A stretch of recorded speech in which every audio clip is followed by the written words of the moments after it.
Hey guys, welcome back to another installment, another discussion of The Secret Life of Bees. This time we're looking at chapter 12. All right, so when we start this section, um, Lily is actually sitting in August's room waiting for her. And Lily says she has lots of experience doing this thing. She says on page 241, waiting was the thing I'd had lots of experience doing, waiting for the girls at school to invite me somewhere, waiting for T-Ray to change his ways, for the police to show up and drag us off to the Everglades prison, for my mother to send a sign of love. So Lily says she has lots of experience waiting. So she's hanging out in August's room. And what color is August's bedroom? Blue. Everything is blue.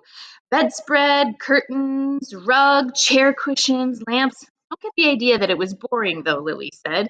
She had 10 different shades of it: sky blue, lake blue, sailor blue, aqua blue, you name a blue. I had the feeling of scuba diving through the ocean. So, some great imagery there to paint this picture of what August's bedroom looked like for us.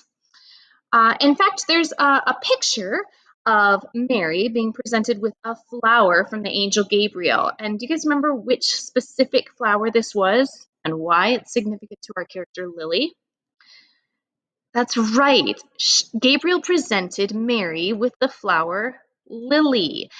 In every one where he showed up to tell her she was going to have the baby of babies, even though she wasn't married yet, he had a big white lily for her, as if this consolation prize for the gossip she was in for. Closed the book and put it back on the shelf. Okay, so of course that's significant because Lily's name is representative of the flower that the angel Gabriel gave to Mary.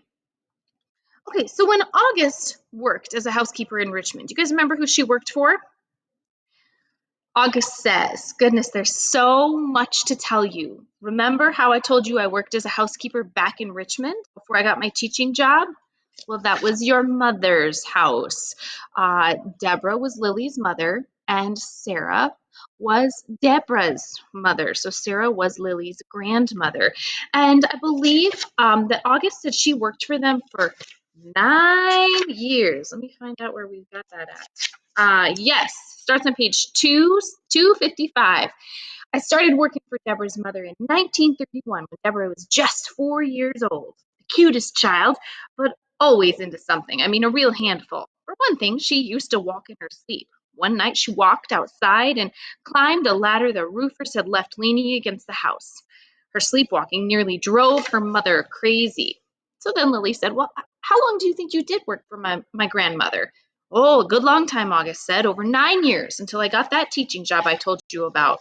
But we still kept up after I left. So the image that Lily has of her dad T-Ray is not the same that August has of T-Ray, and certainly not what Deborah initially saw in T-Ray. So page 258, August is telling Lily a little bit about her dad, and she says, this isn't the same Terrence Ray that I can tell you right now. And August says, you know, Lily, people can start out one way, and by the time life gets through with them, they end up completely different. I don't doubt he started off loving your mother, and that, in fact, I think he worshipped her, and your mother soaked it up. Like a lot of young women, she could get carried away with romance. After 6 months or so, it started wearing off. One of her letters talked about Terrence Ray having dirt under his fingernails. I remember that. Next thing I knew, she was writing me about how she didn't know if she could live way out on a farm, that kind of thing. When he proposed, she said no. But she married him, I said, genuinely confused. Well, later on, she changed her mind and said yes. Why? I said, if love had worn off, why did she marry him? Why did Deborah marry T. Ray, you guys? Well, she was actually pregnant with Lily. And this kind of staggers Lily. Like, she feels very heavy and sad about this. So after Deborah has Lily, she reaches out to August because she was really sad and really struggling. She probably had something we would call postpartum depression, and they wouldn't have called it that in this time period. Remember, this was the civil rights era, and so they wouldn't have called this postpartum depression, but that's what it sounds like to us. So she calls August and says she's coming for a visit, and she would like August to pick her up at the bus station. So was Lily with her when that happened? Lily starts out page 261, and she says, I was with her when you picked her up at the bus station. She brought me along, didn't she? August leaned over and whispered against my hair, no, honey, she came by herself. And Lily says, why didn't she bring me? And August tries to comfort her and says, all I know, Lily, is that she was depressed, kind of falling apart. The day she left home, nothing unusual happened. She just woke up and decided she couldn't be there anymore. She called a lady from the next room to babysit, and she drove Terrence Ray's truck to the bus station. Until she got here, I thought she'd be bringing you with her. Lily feels like her mom had left her at that point, but she'd really come to just get healthy again. Well, how long does Deborah stay with August before she goes back to get Lily? It was just 3 months, you guys. She was feeling better.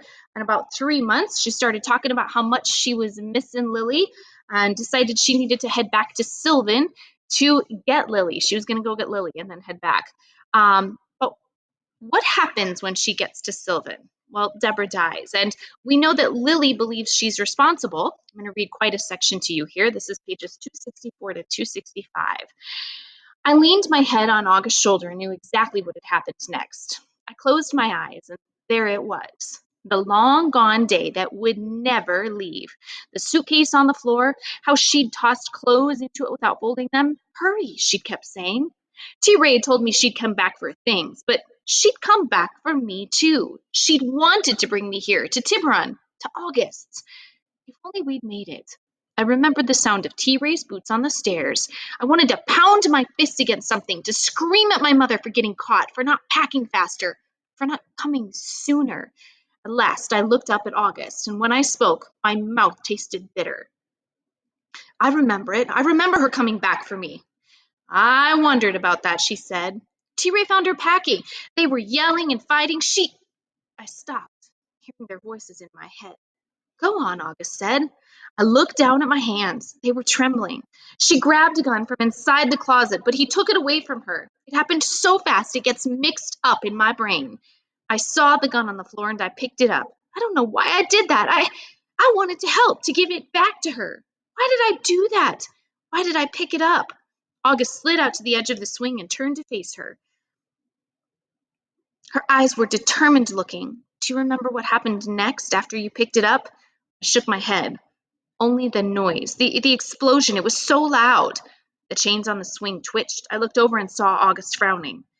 How did you find out about my mother dying? I said. When Deborah didn't come back, like she said, well, I had to know what had happened. So I called your house, and a woman answered, said she was a neighbor. A neighbor of ours told you? I asked. She said Deborah had been killed in an accident with a gun, and that's all that she would say. I turned and looked out at the night, at dripping tree limbs, shadows moving on the half-lit porch. You didn't know that I was the one who did it? No, I never imagined such a thing, she said, and I'm not sure I can imagine it now. She laced her fingers together, then laid them in her lap. I tried to find out more. I called back again, and Terrence Ray answered, but he wouldn't talk about it. He kept wanting to know who I was. I even called the police station in Sylvan, but they wouldn't give out any information either, just said it was accidental death. So I've had to live with not knowing all these years. We sat in the stillness. The rain had nearly stopped, leaving us with all this quiet and a sky with no moon. Okay, the very end of that page. Lily says, knowing can be a curse on a person's life. I traded in a pack of lies for a pack of truth, and I didn't know which one was heavier, which one took the most strength to carry around. It was a ridiculous question, though, because once you know the truth, you can't ever go back and pick up your suitcase of lies. Heavier or not, the truth is yours now. All right, guys, head over to Moodle and take your quiz. I want you to read chapter 13 for next time.